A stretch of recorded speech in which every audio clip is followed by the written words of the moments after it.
আজকে বানাবো কলার পাতায় তাল পিঠা। চলুন বন্ধুরা দেখে নিয়ে যাক কি কি লাগছে।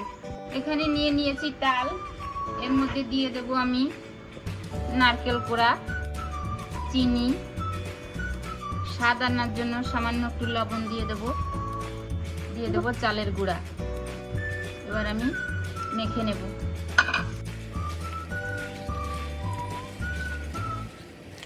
এবার আমি এক এক করে পিঠেগুলোকে কলার পাতায় মুড়ে নিচ্ছি।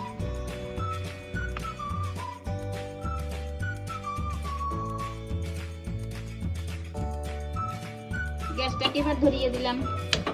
এবার পিঠেগুলোকে আমি এক এক করে ভেজে নেব।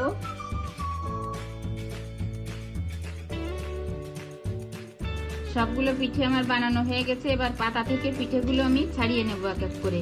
দেখেন বন্ধুরা, পাতা থেকে কি সুন্দর ছাড়িয়ে যাচ্ছে।